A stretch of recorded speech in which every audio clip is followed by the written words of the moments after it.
जम्मू के हृदय पटल में बैठे वो परमात्मा राम सिया राम मैं सब जग जानी करहु प्राम जोरी जुग पानी। आओ यही भाव के साथ नवीन बाल राम ध्वनि मंडली ग्राम छछान बहरी पोस्ट छछान बहरी तहसील अम्बागढ़ चौकी जिला मोहना मानपुर अम्बागढ़ चौकी ये साहू परिवार के छोटे छोटे लड़के द्वारा आपके बीच सतयुग के कथा रखे बजावत हो। ये कथा स्कंद पुराण से लेके हवे और ये कथा के उद्देश्य भक्ति में शक्ति माँ के ममता के महत्व। हाँ संगवारी हो ये कथा में कोनो प्रकार की गलती होगी आप मरिया वाले का समझ क्षमा करो माफी दे हो माफी दे।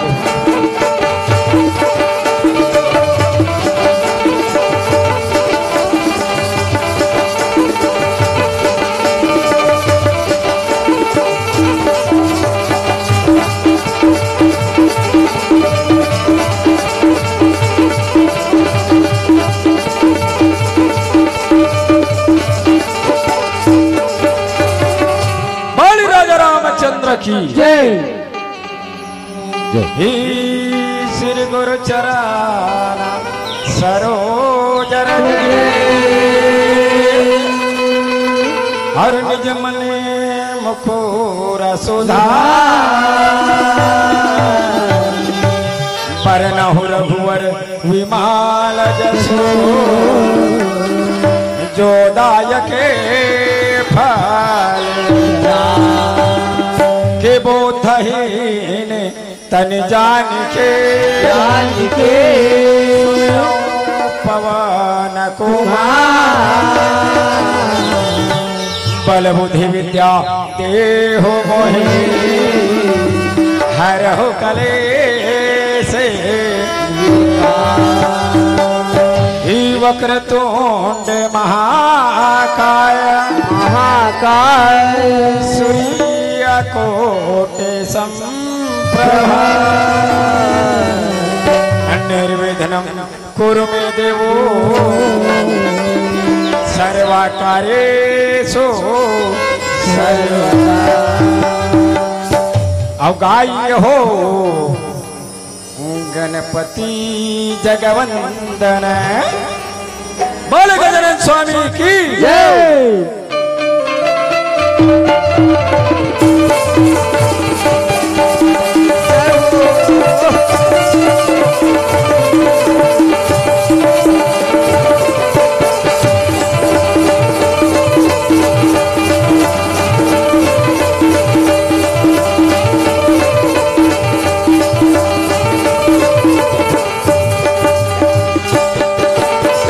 गाय हो गणपति जगवंदन गाय हो गणपति जगवंदन गाय हो गणपति जगवंदन गाय हो गणपति जगवंदन गाय हो गणपति जगवंदन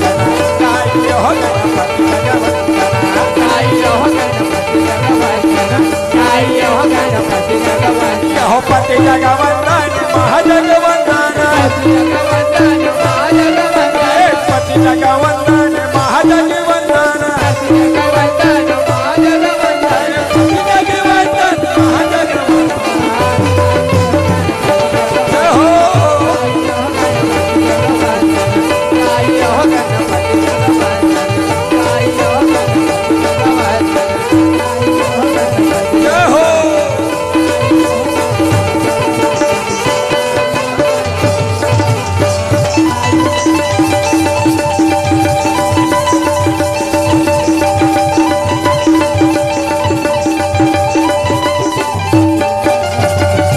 सिर पे सवार होके या जब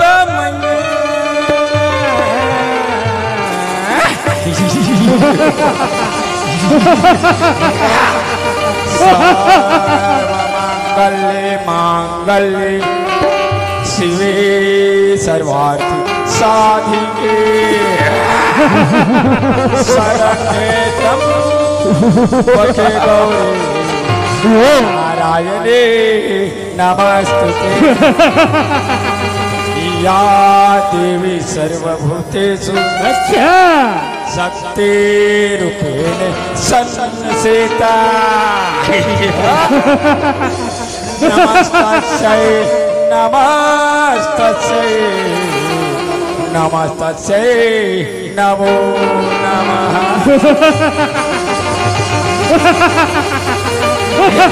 और शेर पे सवार होके या जाबे मैया, और शेर पे सवार होके या जाबे मैया दौड़ेगा भावा।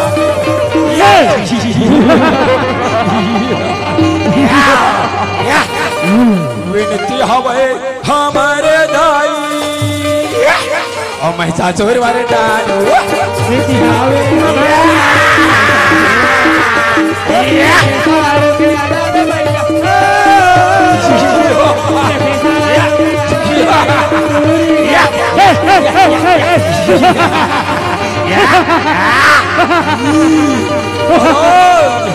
महाराज महाराज यहाँ थी देखो तो महाराज यहाँ थी देखो तो यती यती यती। अच्छा महाराज यहाँ तो मैं अपन बाबा पुरखा नहीं देख रहे हो महाराज। अच्छा अपन बाबा पुरखा यती सुंदर महाराज एला आप मैंने अपन पटरानी बना के अपन राजमहल में ले जाओ महाराज। राजमहल में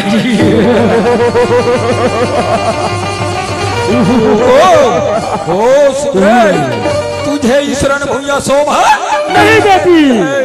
सुंदरी मैं तुझे अपना पटरानी बनाना चाहती हूँ। अच्छा आज मेरे साथ आज मेरा राजमहल चलिए और तीनों लोगों के मालकिन बनिए।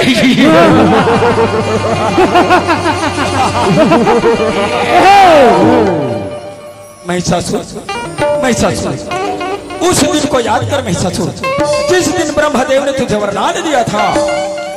आज तू सभी से विजय पा सकती है यक्ष गंधर्व किन्नर, लेकिन महिषासुर एक नारी से दूर रहना यही तुझे वरदान मिला है।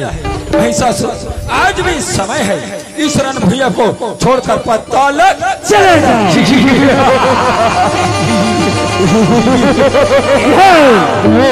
ओ सुंदरी मैं तीनों लोगों की विजेता हूँ। मुझे चुनौती देती है। अच्छा यदि तुम्हारे माहौल में ताकत है तो आओ इस महिषासुर के साथ।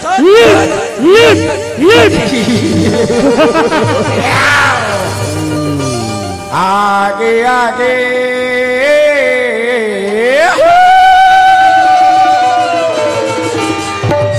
बैरे भागे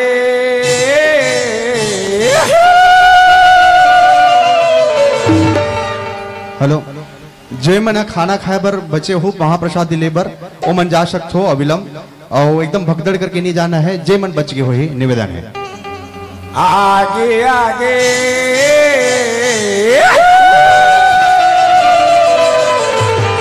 बैरे भागे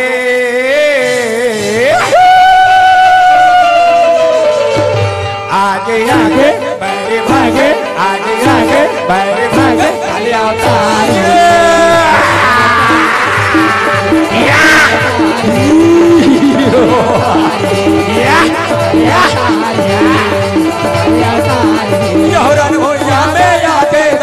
भाई उधा बचाए भाई उधा बचाए भाई उधा बचाए भाई उधा बचाए नन भैया माया के दादा भाई उधा बचाए। कच कच कच कच दानों लगाते दानों लगाते दानों लगाते कच कच कच कच दानों लगाते दानों लगाते दानों लगाते लहू के धारा बुहाए।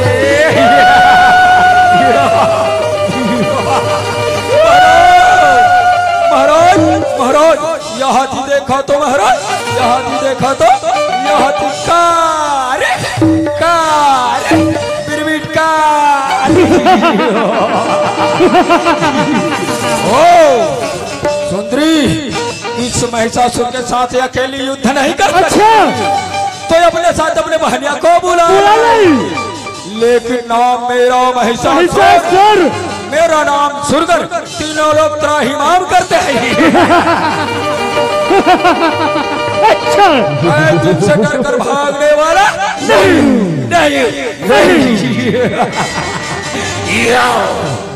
आगे आगे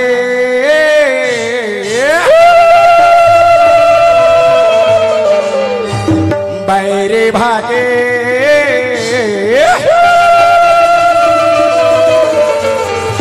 आगे आगे बैरे भागे, आगे आगे बैरे भागे,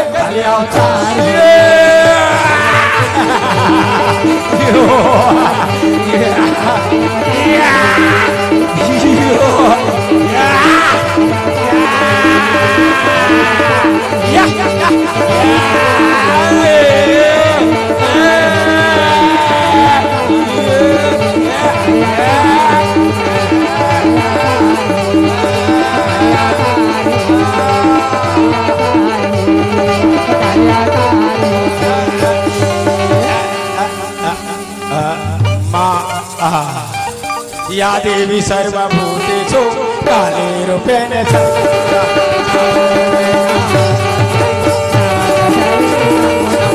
या देवी सर्वभूतेषु दुर्गारूपेण संस्थिता। नमस्तै नमो नमः। या देवी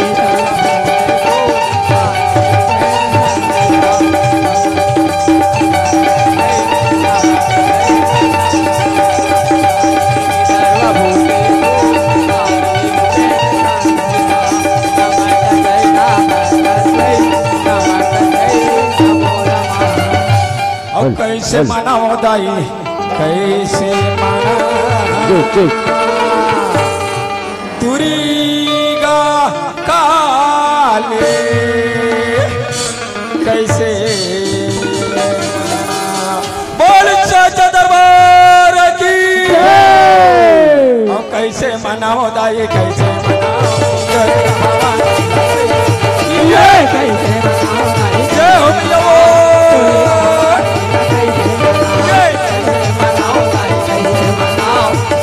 भवानी ला कैसे मनाओ, कैसे मनाओ दाई, कैसे मनाओ दुर्गा भवानी ला कैसे मनाओ, कैसे मनाओ दाई, कैसे मनाओ, कैसे मनाओ भैया, कैसे मनाओ, कैसे मनाओ दाई, कैसे मनाओ, कैसे मनाओ भैया, कैसे मनाओ, कैसे मनाओ दाई, कैसे जय हो, कैसे मनाओ, कैसे मनाओ दाई, जय हो भैया।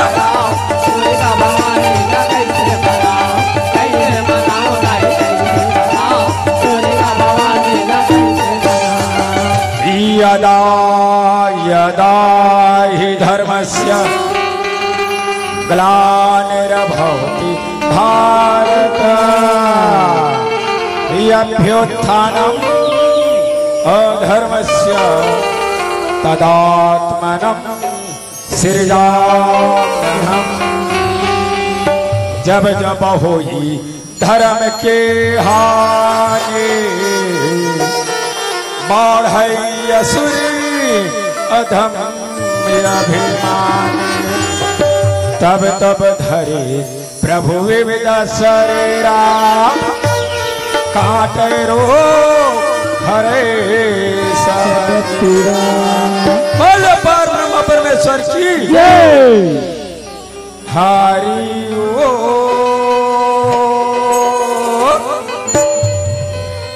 जगमगा दिया ना जले रामा,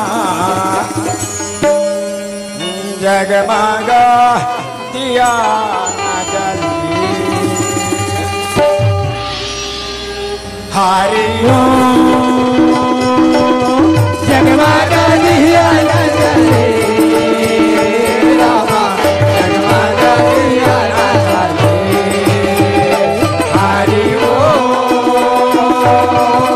जगमगा दिया ना जले रामा, जगमगा दिया ना जले। हरि ओ जगमगा दिया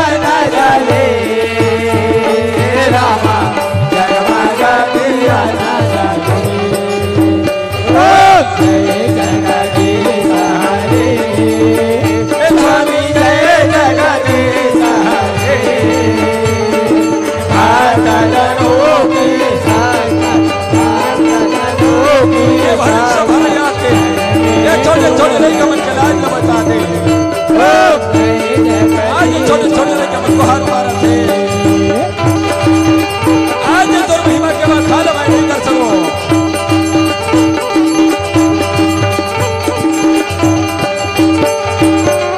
कर्पूर गौरम करुणावतारम संसार सारम मुझे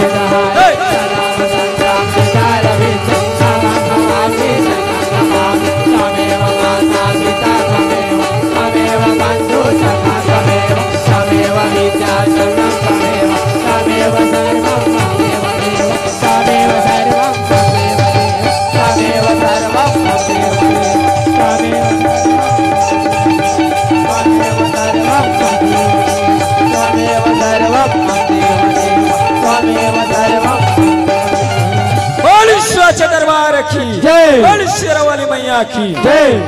सगरे ना हाय बचले दुर्गा भवानी,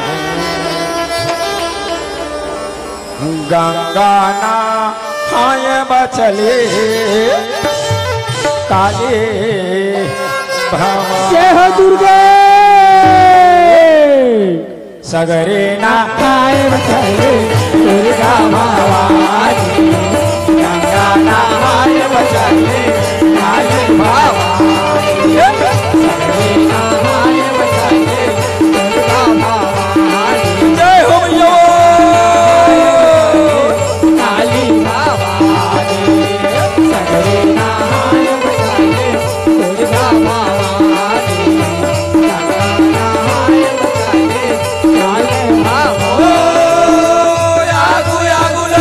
चले हो मैया।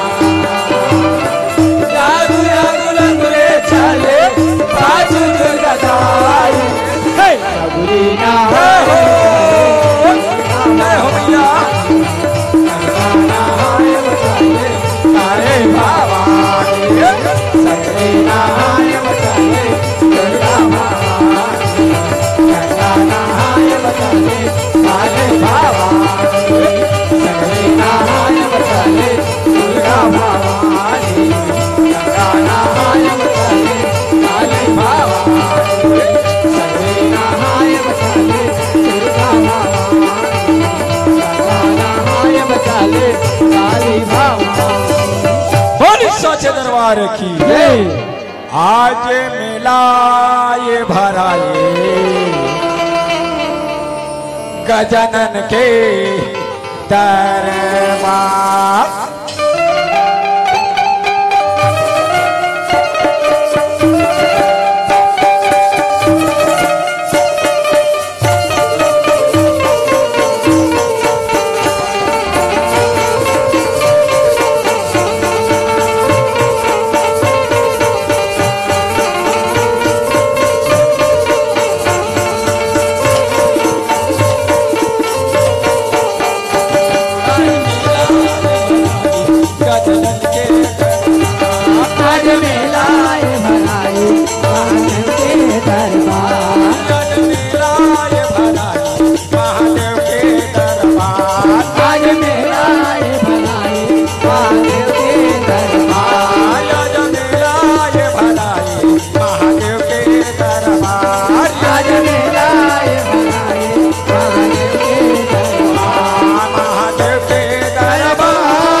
या मेला मेला मेला मेला या मेला भराए महादेव के दरबार।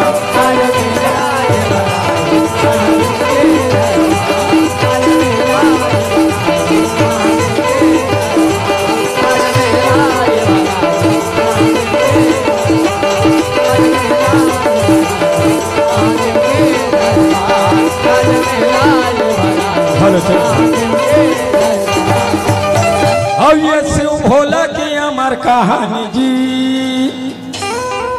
चलो भैया देखेला जाबो ना, आओ चलो दीदी सुनेला जाबो ना।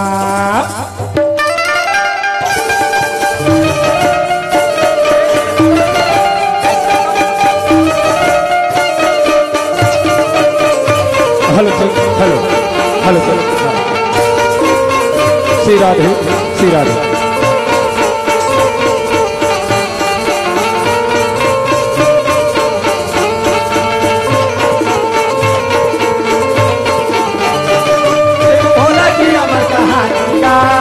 चलो भैया देखे लगा चलो दीदी सुने लगा जे भोला जी अमर कहानी का, चलो भैया देखे लगा चलो दीदी सुने लगा जे भोला जी अमर कहानी जे, चलो भैया देखे लगा चलो दीदी सुने लगा जे भोला जी अमर कहानी का, चलो भैया देखे लगा चलो दीदी सुने लगा अमर कहानी का, चलो भैया देखे लगा बोला चलो दीदी सुने लगा चलो भैया देखे लगा बोला चलो दीदी सुने लगा चलो भैया देखे लगा चलो दीदी सुने लगा चलो भैया देखे लगा। ये दशहरा भगवान भोलेनाथ माता पार्वती आसन लगा के कैलाश में बैठे हमें लगा सियाराम जय सियाराम। आज माता पार्वती अपन पति देव के सेवा बजात रहे सियाराम। आज माता पार्वती अपन पति देव के सेवा बजाते बजाते 10,000 बरस रहे तो बीतन लगे लगा सियाराम जय सियाराम। जब 10,000 बरस बीते तो माता पार्वती के मन में भक्ति के प्रति अहंकार उत्पन्न होने लगे लगा सियाराम जय सियाराम। माता पार्वती ला अहंकार हो जाते शिव भक्त में महान नारी मोर से बढ़ के संसार में कोनो नहीं है लगा सियाराम जय सियाराम। आज वही समय में देवादिदेव महादेव तीनों लोक के मालिक भगवान भोलेनाथ रहे, सबके मन के बात ला जानने वाला हरि नगर सियाराम जय सियाराम। माता पार्वती के मन के बात ला जान के भगवान भोलेनाथ मुस्कुराए। भगवान भोलेनाथ मन ही मन के लगे वाह देवी तोर मन में भक्ति के प्रति अहंकार और ये तोर अहंकार ला दूर करना जरूरी है नगर सियाराम जय सियाराम। भगवान भोलेनाथ देवर्षि नारद ला याद करे। देवर्षि नारद रहे देवलोक ले निकले भगवान के भजन करते हुए आकाश मार्ग से चलन लगे नगर सियाराम जय सियाराम। और चल रे कमरिया अरे शिव के नगरिया बन के पुजरिया चले कमरिया शिव के नगरिया बन के पुजरिया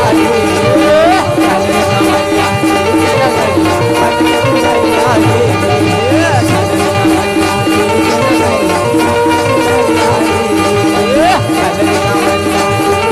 बन के पुजरिया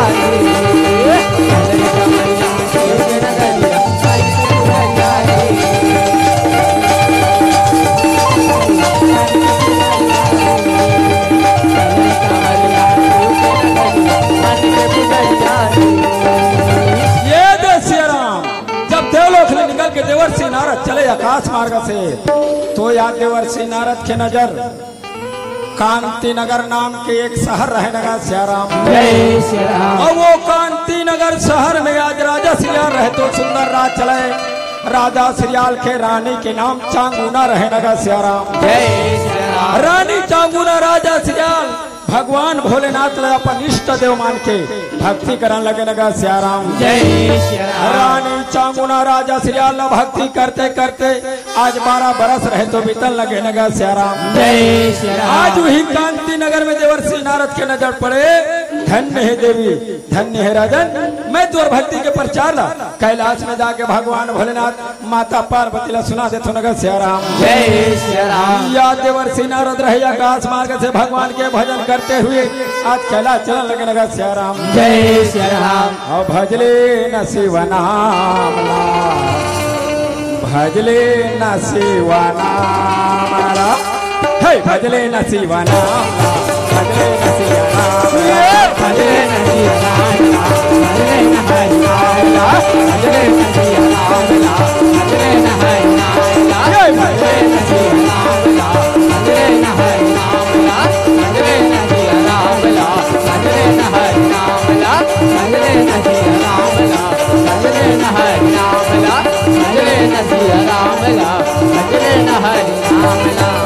प्रणाम भोले प्रणाम माते आयुष्मान भव नारदाओ यासन पा विराजमान हो के नगर सियाराम। जय भगवान भोलेनाथ पूछे देवर्षि नारद कहाँ से आना या कहाँ जाना हुआ था नगर सियाराम। जय देवर्षि नारद के प्रभु मैं देवलोक ले निकल के तीनों लोग 14 भोला भ्रमण करते हुए कैलाश पहुँचे हम नगर सियाराम। जय सियाराम। भगवान भोलेनाथ कथे ये तीनों लोग 14 भुवन भ्रमण करके आओ तो घूम के आवत हो। ये तीनों लोग 14 भुवन के बाद बताओ कहने सियाराम। जय सियाराम। देवर्षि नारद के प्रभु कांति नगर में रानी चांगुना के शिव भक्ति महान हवे प्रभु। कांति नगर में जाके रानी चांगुना ला दर्शन दिखा दे कहने सियाराम। जय सियाराम। यत का बात बता करके देवर्षि नारद कैलाश में विदा मांगे और भगवान के भजन करते हुए चलन लगे नगर सियाराम। जय सियाराम। अरे सुन ले हमार कहानी ला राम अवे रानी चांगुना कहानी सुन ले हमार कहानी ला राम, रानी चांगुना कहानी ला राम। सुन ले हमार कहानी ला राम, रानी चांगुना कहानी ला राम। सुन ले हमार कहानी ला राम, रानी चांगुना कहानी ला राम। सुन ले हमार कहानी ला राम, रानी चांगुना कहानी ला राम। सुन ले हमार कहानी ला राम, रानी चांगुना कहानी ला राम। सुन ले हमार कहानी ला राम, रानी चांगुना कहानी ला राम। सुन ले हमार कहानी ला राम, रानी चांगुना कहानी ला राम। हाय प्राणनाथ स्वामी आज मैं का सुनत हूँ स्वामी। मैं तो समझत रहे शिव भक्त महान नारी मोर से बढ़ के करो नहीं, लेकिन आज देवर्षि नारद के श्री मुख से सुनत हूँ। कांति नगर में रानी चांगुना के शिव भक्ति महान हवे नगर सियाराम। जय सियाराम। बताओ स्वामी का ये बात सत्य है नगर सियाराम। जय सियाराम। भगवान भोलेनाथ कथे देवी तीन बार देवर्षि नारद कही दी। देवर्षि नारद के बाद कभी असत्य नहीं हो सके नगर सियाराम। जय सियाराम। मैं तो पार्वती अमन स्वामी के चरण में गिर पड़े पतिदेव। जब देवर्षि नारद के बाद कभी असत्य नहीं हो सके तो आप मन कांति नगर में जाके रानी चांगुना से भक्ति के परीक्षा ले लो नगर सियाराम। जय सियाराम। आज माता पार्वती के कहना मान के भगवान भोलेनाथ आज एक भक्त के परीक्षा ले पर आज कैलाश ले कांति नगर की ओर चलन लगा नगर सियाराम। जय सियाराम। और ये माथे पे चंदा और ये जटा पे गंगा और ये माथे पे चंदा और ये जटा पे गंगा कमर मिर्गा का छाला छाला छाला छाला पिया हलाहल भोलेनाथ डमरू वाला पिया हलाहल भोलेनाथ डमरू वाला। माथे पे चंदा जटा पे गंगा, माथे पे चंदा जटा पे गंगा पिया मिर्गा का छाला पिया हलाहल भोलेनाथ डमरू वाला। पिया हलाहल भोलेनाथ डमरू वाला। पिया हलाहल भोलेनाथ डमरू वाला। पिया हलाहल भोलेनाथ डमरू वाला। ये दे सियाराम एक भक्त के परीक्षा लेकर खातिर आज कांति नगर के रास्ते में चलन लगे नगर सियाराम। जय सियाराम। भगवान भोलेनाथ विचार करे देख तो इसी भेष में जाऊं तो कांति नगर के नान नान बाल गोपाल लइका मन पहचान ली एक अच्छा हवे मैं साधु के रूप में बना ले थो और साधु के रूप में बना के आज एक भक्त से परीक्षा ले ले थो नगर सियाराम। जय सियाराम। भगवान भोलेनाथ साधु के रूप ला बनाए सियाराम और साधु के रूप ला बना करके आज कांति नगर में अलग जगह लगे नगर सियाराम। जय सियाराम। गोविंद बोलो हरि गोपाल बोलो राम राधा रमना हरे गोपाल बोलो राम हरि गोपाल बोलो राम। गोविंद बोलो हरि गोपाल बोलो राम। राधा रमन हरि गोपाल बोलो। जय गोविंद बोलो हरि गोपाल बोलो राम राधा रमन हरि गोपाल बोलो राम गोविंद बोलो हरि गोपाल बोलो राम। बोलो निरंजन भिक्षाम दे भैया गोपाल बोलो राम। राधा रमन हरि गोपाल बोलो राम। बोलो निरंजन भिक्षाम दाई भिक्षाम दही भिक्षाम दही। रानी चांगुना शिव भक्ति में लीन रानी चांगुना के कान में आवाज पहुंचे नगर सियाराम। जय सियाराम। रानी चांगुना सोना के थाली में भिक्षा लगाए और द्वारी में जाके देखने लगे नगर सियाराम। जय सियाराम। जैसे द्वारी में निकले रानी चांगुना साधु महात्मा देख के दंडवत प्रणाम करे बाबा साधु के चरण लपा लेते हैं लेकिन रानी चांगुना के भाग्य में नहीं है नगर सियाराम। जय सियाराम। रानी चांगुना सोना के थाली में भिक्षा लगाए रहे आज साधु महात्मा लगे बाबा आपके लिए मैं भिक्षा लाया हूँ, भिक्षा ग्रहण करो, भिक्षा ले लो। कहने का सियाराम जय सिया राम। साधु महात्मा ना खिलाओ करके गलो देवी तय मोला भिक्षा देता तोर जैसे नारी के हाथ से ये भिक्षा तो बहुत दूर की बात अभी। तोर जैसे नारी के हाथ से एक गिलास पानी बिना नाई देवे। रानी चामुंडा मन में विचार करे भिक्षा में कहीं कमी हवे। आज वो भिक्षा ले आज ही धरती में रख दी, हाथ जोड़ के कहे बाबा ये भिक्षा में कहीं कमी हवे, हमला बता दे, वो भिक्षा ला पूरा कर दे। बोला सियाराम जय सिया राम। साधु महात्मा गो देवे ये भिक्षा में कहीं कमी नहीं है देवी। कमी हवे तो सिर्फ हथौर में। आज राजमहल में आज तोला 12 बरस बीते ला जावत हमें लगा सियाराम जय सिया राम। और अभी तक के तो डेहरी में दिया के जलाने वाला नहीं है। अभी तक के तो कोरा हरा भरा नहीं है। आज तो रात दुआरी एक बालक बिना सुना है कहो लगा सियाराम जय सिया राम। देवी तोर जैसे नारी, तोर जैसे स्त्री, तोर जैसे औरत ला बांझ के जाता बांझ सब चला सुन के रानी चामुंडा के आंखें आंसू के धारा बहार लगे लगे सियाराम जय सिया राम। नहीं बाबा आप जैसे संत के श्रीमुख से बांझ शब्द शोभने दे नहीं। रानी चामुंडा बांझ शब्द सुने आंखें आंसू के धारा बहे। भगवान भोलेनाथ याद करे माले माले आज मोला नारी जात बना के संसार में डाल दे मालिक। आज मोला नाना प्रकार के सुने भर पड़ा था विनगा सियाराम जय सिया राम। मालिक ये में मोर का दोष है, ये में मोर का दोष रानी चामुंडा हाथ जोड़ के आज साधु महात्मा लगे है बाबा आज में मोर का दोष है बाबा। साधु महात्मा कहते सत्य वचन बेटी ये कोई मानव के हाथ में नहीं है बेटी, ये तो परमात्मा के खेल है। आज मैं तोला याद ये कमंडल से फल स्वरूप प्रसाद देवत हूँ नगर सियाराम जय सिया राम। बेटी तयासु बहाना छोड़ दे, मैं तोला ये कमंडल से प्रसाद स्वरूप देवत हूँ नगर सियाराम जय सिया राम। रानी चामुंडा यात्रा फैलाए। आज साधु महात्मा कमंडल ले निकाले प्रसाद और आज रानी चामुंडा के यात्रा में डाला लगे लगा सियाराम जय सिया राम। साधु महात्मा के बेटी ये दिव्य प्रसाद आवे, ये प्रसाद ला ग्रहण करवे बेटी।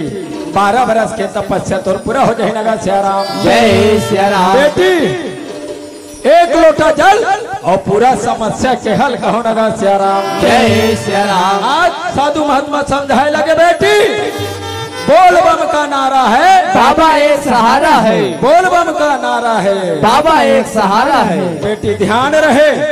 आज वही समय में आज सुंदर याद बतावा लगे लगा सियाराम जय सिया राम। रानी चामुंडा सोना के थाली में भिक्षा लाए रहे। आज भिक्षा साधु महात्मा ला देखे आज सुंदर याद विदा करे लगा सियाराम जय सिया राम। रानी चामुंडा साधु महात्मा के बताए मुताबिक भगवान भोलेनाथ के याद करे और साधु महात्मा के दिए प्रसाद ग्रहण करने लगा सियाराम जय सिया राम। जैसे प्रसाद ग्रहण करे रानी चामुंडा रहे तो गर्भवती हुआ लगे लगा सियाराम जय सिया राम। रानी चामुंडा पहला महीना, दूसरा, तीसरा, चौथा, पांचवा ऐसे आज सुंदर याद 10वां के छैया लगा था लगा सियाराम जय सिया राम। जैसे 10वां के छैया लगे सियाराम रानी चामुंडा याद निवास में एक हीरा बरोबर बेटा ला जन्म देवन लगे लगा सियाराम जय सिया राम। आज हीरा बरोबर बेटा ला जन्म दे राजा श्रिया पता चला था लगा सियाराम जय सिया अरे राम। गौरी के लाला अरे गजानन कहाँ रामा, अरे गजानन कहाँ रामा।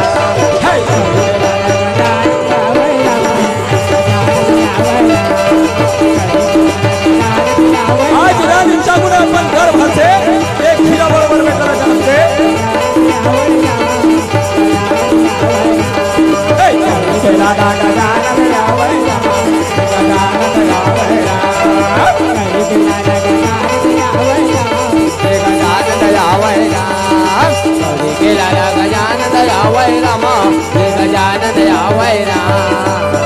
ये दे सियाराम आज वही समय में रानी चांगुरा निवास में अपन गर्भ से एक हीरा बरोबर बेटा ला जन्म दे हवे नगा सियाराम। जय सियाराम। आज वही समय में सियाराम राजा श्रियाल पता चले रानी चांगुना एक हीरा बरोबर बेटा ला जन्म दे हवे। आज सुनहरा अक्षर में पाती बनावन लगे नगा सियाराम। जय सियाराम। बालक के नामकरण करना है। आज सुंदर बामन ने उतर है। आज पाती ला पढ़े और पाती ला पढ़ के आज राजा के राज दरबार की ओर चलन लगे नगा सियाराम। जय सियाराम। राम हे राम हे राम हे राम हे राम आओ हरि के भजन नवदाई माने लाला गाना हे राम हे राम रानी चांगुरा एक बालक का जन्म दे हवे।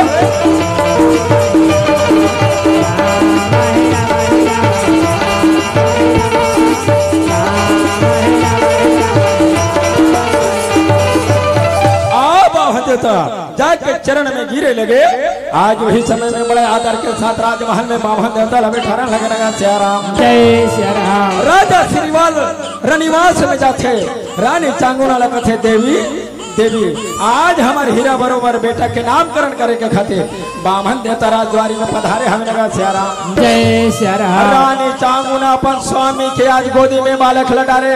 रानी चांगुना सोना के थाली में पान फूल सजाए सोना के लोटा में गंगा जल लेवत हवे नगा सियाराम। जय सियाराम। आज वही समय रानी चांगुना राजा श्रियाल या सुंदरी आरती उतारा लगे नगा सियाराम। जय सियाराम। रानी राजा कहे लगे गुरु दरिया में ना हाना हो जाके दोरा गुरु दरिया में ना हाना हो जाके दोरा गुरु दरिया में ना हाना हो जाके गुरु दरिया में ना हाना हो जाके रानी चांगुना राजा श्रियाल आज सुंदर आरती करे। जय हो जय हो राजा जय हो। आज वही समय में आज बालक के मुखमंडल देख करके आज बामन देवता गदगद होंगे भगवान तोर घर में देर है अंधेर नहीं है।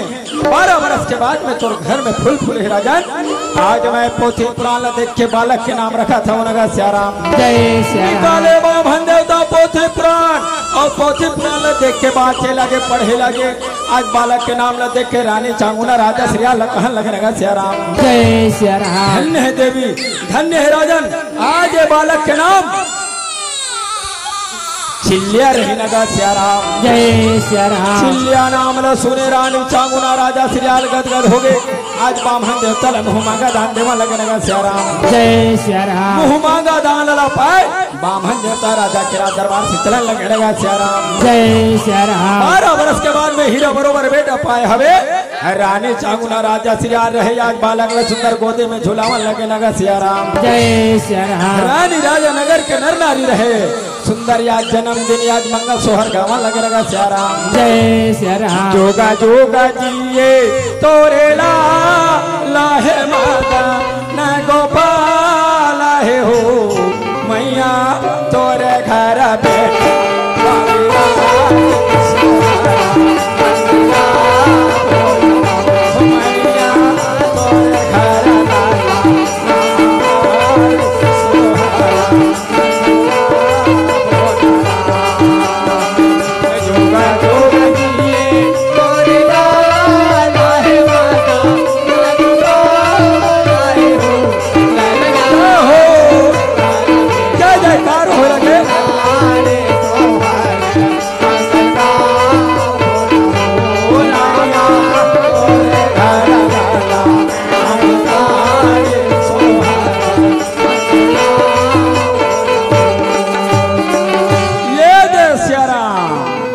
सुंदर रानी चांगुना के रनिवास में कांति नगर में राजा श्रियाल के राजमहल में मंगल सोहर चलन लगे लगा सियाराम। जय सियाराम। समय बीते लगे सियाराम।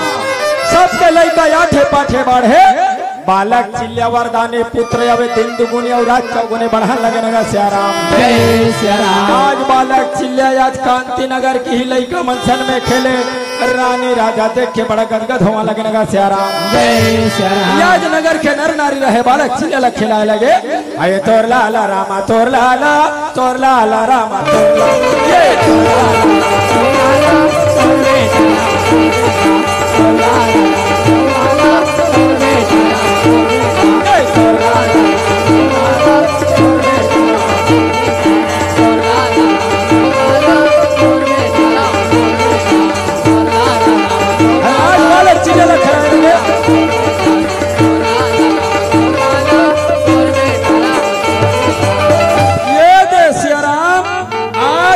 सोहर उत्साह मनाए लगे, समय रहे तो बीतन लगे नगा सियाराम। जय सियाराम। रानी चामुंडा शिव भक्तिनी, रानी चामुंडा पर स्वामी के चरण में गिर पड़े प्रार्थना।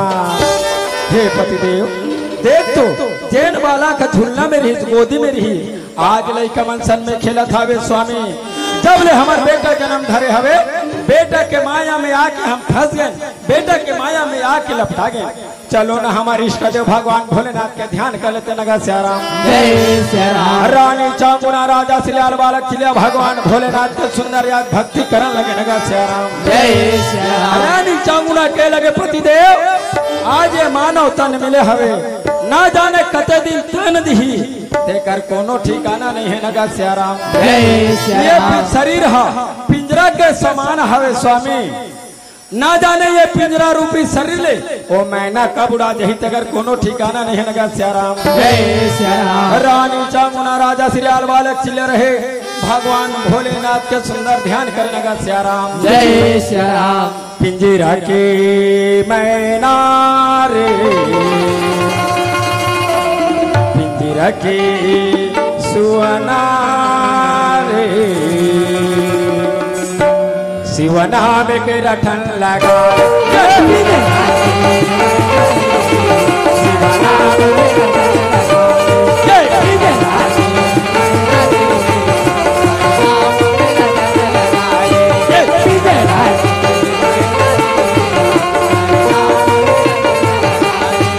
शिवना में के रटन लगा रे मनवा,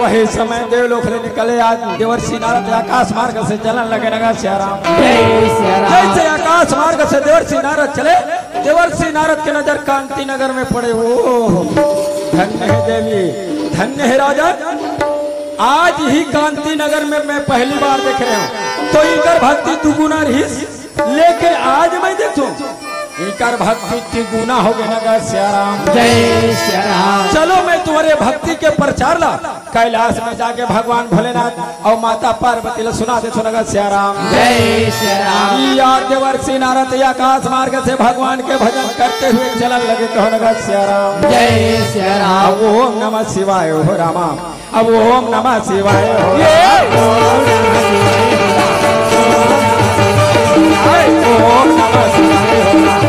ओम नमः शिवाय हो, हरि ओम नमः शिवाय हो, ओम नमः शिवाय हो,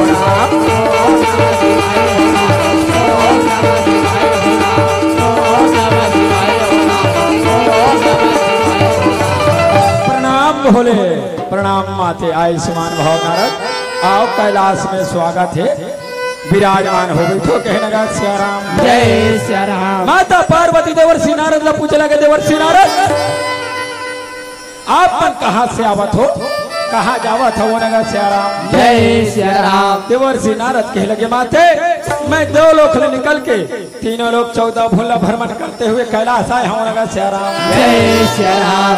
माता पार्वती कहते तीनों लोग 14 भूला भ्रमण करके आते हो, तो ये 3 लोग 14 भवन के बाद में सुनाओ कहे नगा सियाराम। जय सियाराम। आज देवर्षि नारद कहेंगे, माते मैं ये तीनों लोग 14 भुवन भ्रमण कर गया था मैया।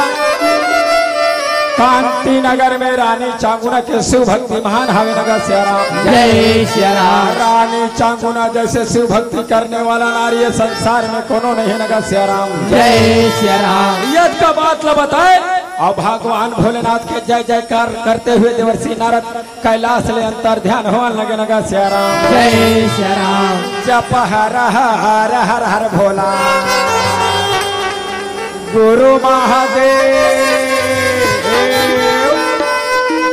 जप हर हर हर हर भोला गुरु महादेव। जप हर हर हर भोला गुरु महादेव।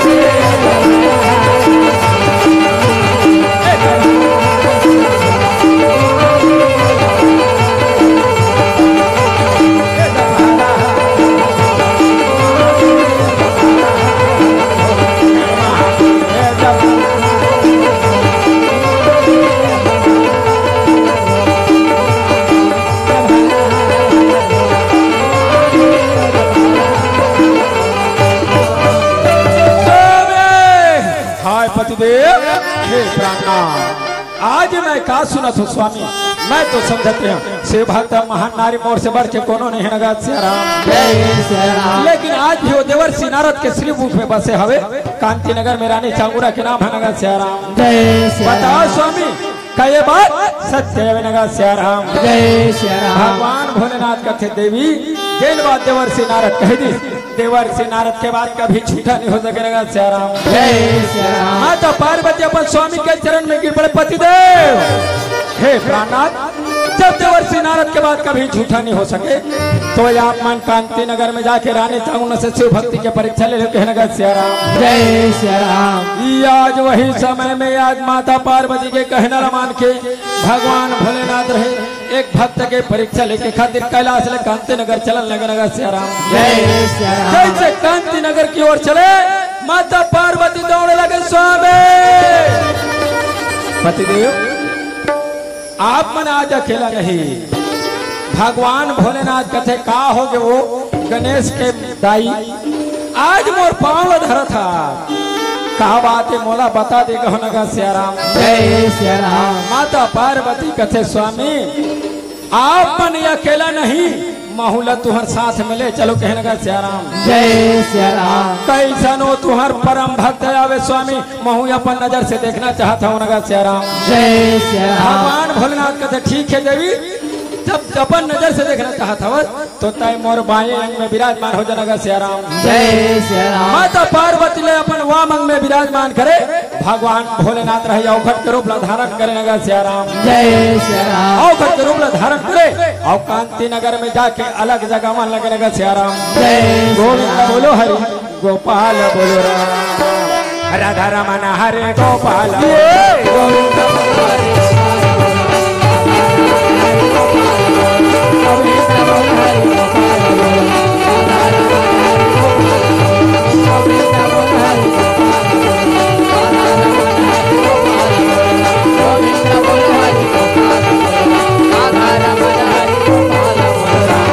आज वही समय में सुंदर अवघट के रूप धारण बनाए भगवान भोलेनाथ और आज वही समय में अलग जगह में लगने सियाराम। जय सियाराम। राम हे राम हे राम हे राम हे राम और हरे के भजन नवदाई माने लाला हे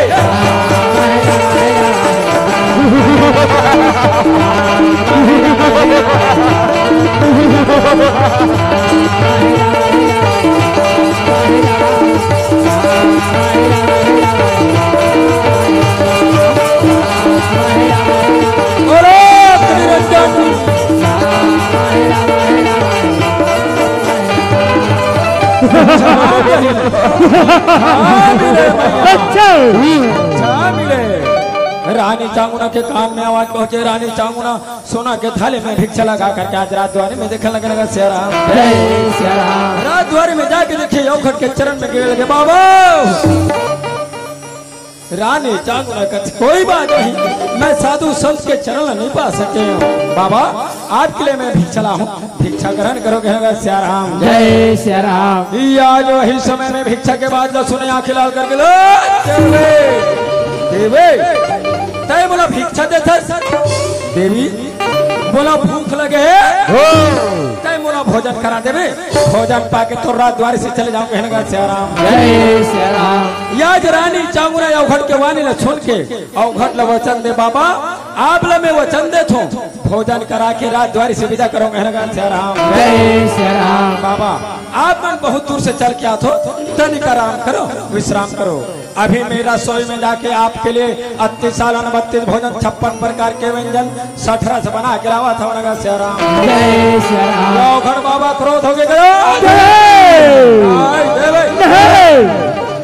मैं पंचगो देवे आज मैं मांस खातो मांस तय मोरा मांस खवा देवे, मांस खा के तोर द्वारे से चले जाओ कहने का श्या राम। जय श्या राम। रानी चांगुना कहते बाबा आप मन मांस खातो मांस के प्रबंध हो जाएगी।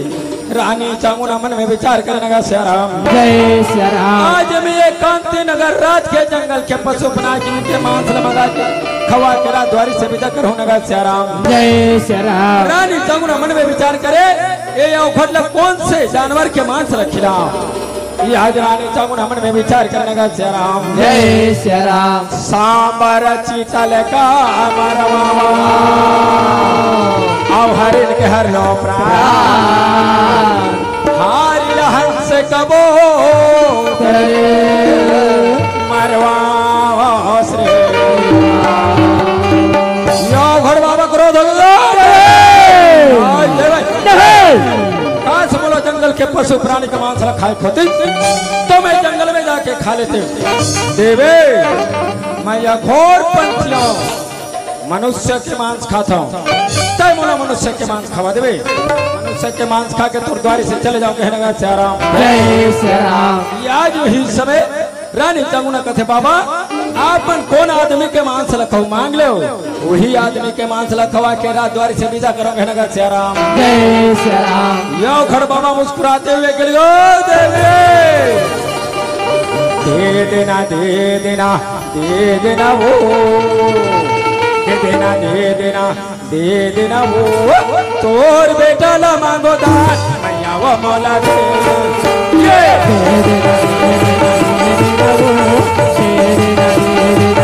देना तोर बेटा ला मांगो दान मैया वो मौला दे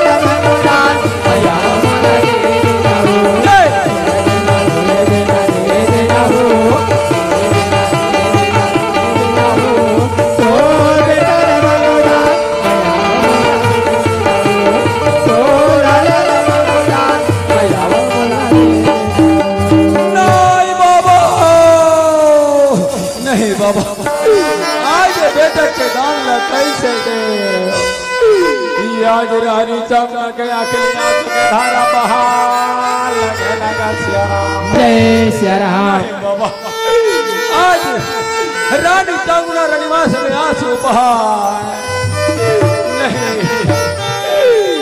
आज ही समय अवघट जो यदि ते दान नहीं दे मैं तोर द्वारी से नहीं। रानी चांगुना आज वही समय बालक चिल्ला अंगना में खेलत रहे, बालक चिल्ले के वहां पकड़ा बैठा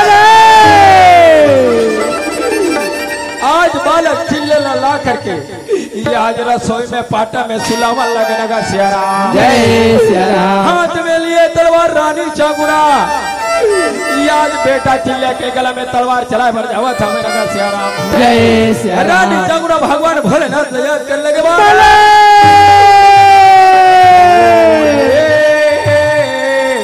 शिव भोले रामा भाजो रामा से भोले शिव भोले रामा भाजो रामा सिया भोले बेटा चिल्ला रे रामा भाजो रामा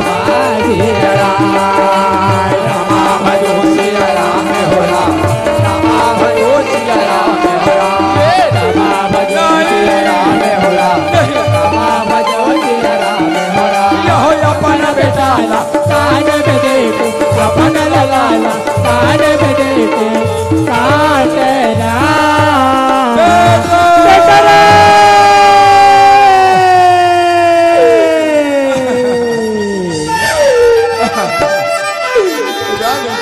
बालक चिल्ले के गला में तलवार ल चलाए। आज एक माँ के ममता नहीं माने। आज वही समय बालक चिल्ले के मुड़ी ला रसोई मिला के छुपावन लगे नगा सियाराम। जय सियाराम। बालक चिल्ले के शरीर ले अपन हाथ से तलवार में गोंदा गोंदा काटे। यो भट ने कहे लगे बाबा आज मोर बेटा चिल्ले के मांस तैयार हम नगा सियाराम। जय सियाराम। जैसे यो भट लेते यो भट बाबा आंख लाल कर गेल।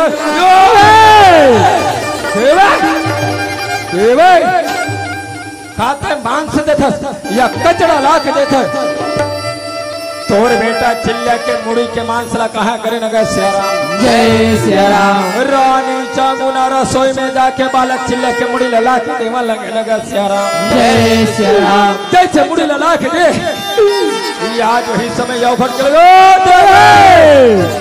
नहीं बोला धोखा दे अब ये धोखा के फल तोला भोगना पड़े नगा सियाराम। जय सियाराम। तोर बेटा चिल्ले के मुड़ी ला बहाना में डाल ले ओखल में डाल ले और ये अपन हाथ से मुसर चला के चूरा चूरा कर दे नगा सियाराम। जय सियाराम। जैसे ये बालक के जन्म के दिन लोरी गा के सुनाए महुला लोरी गा के सुना दे नगा सियाराम। जय सियाराम। रानी चामुंडा बहाना में डाले ओखल में डाले आज बालक चिल्ले के मुड़ी ला चूरा चूरा करने लगे नगा सियाराम। जय सियाराम। आज ये ओखल ला लोरी गा के सुनाए लगे बेटा चिल्लिया पाँच रतन के बन तोर काया ले ले हरे के नाम हो। रानी चामुंडा पर हाथ से मुसर चलाने लगे।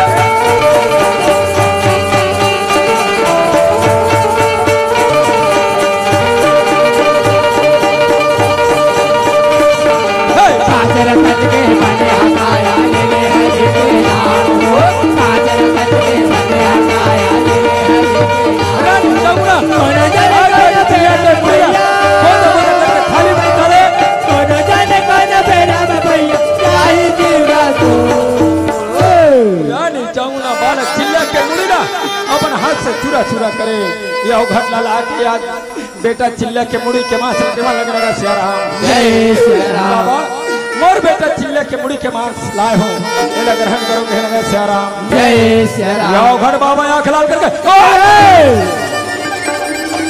का थोड़ा का समझ नहीं है घर में आए मेहमान अकेला भोजन नहीं करे नगा सियाराम। जय सियाराम। तोर बेटा चिल्ले के मुड़ी के मांस ला चार थाली में निकाले नगा सियाराम। जय सियाराम। आज रानी चांगुन रहे बालक चिल्ले के मुड़ी ला चार थाली में निकाला लगे नगा सियाराम। जय सियाराम। या जो ही समय बारी बारी से थाली लगाए पहला थाली यो घड़ बाबा दूसरा थाली राजा श्रीयल तीसरा थाली रानी चांगुना आज चौथा थाली के खाने वाला कोनो नहीं है नगा सियाराम। जय सियाराम। या जो वही समय या सुंदर यो घड़ बाबा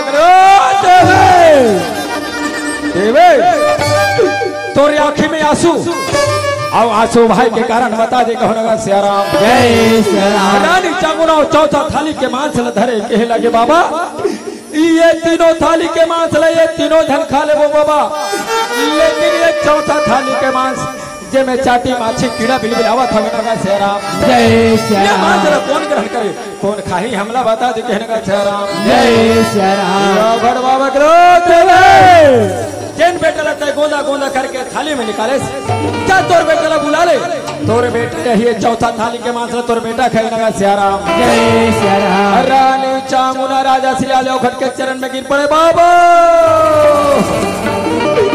बाबा बाबा आज हमारे मन कैसे मजाक नहीं यो घट के देवी यदि 12 वर्ष तक के सच्चा भक्ति करे हुए तोर बेटा ला बुला के दे कहो नगा सियाराम। जय सियाराम। रानी चामुना राजा श्रीलाल आज कांति नगर के गली गली बेटा ला पुकारा लगे नगा सियाराम। जय सियाराम। ये मोरे लाला ये मोरे हीरा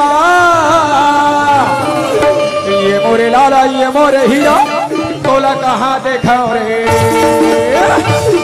नैना मोर तरस के बेटा तोला कहाँ देखा रे तोला कहाँ दिखावा तोला कहाँ दिखावे तोला कहाँ दिखावा ये मोरे लाला ये मोरे आजा बेटा आजा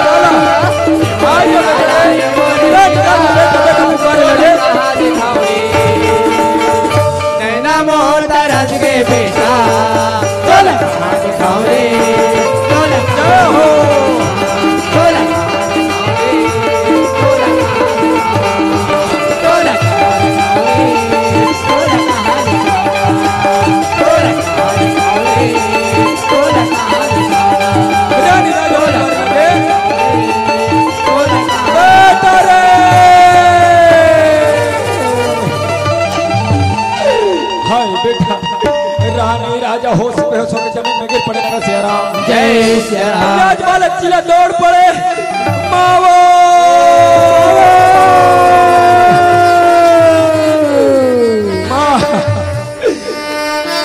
माँ आंखें खोलो आंखें खोलो। बोल राजा रामचंद्र की जय। बोल लंबोदर भगवान की जय। बोल शंकर भगवान की जय। बोल पवन सुत हनुमान की जय।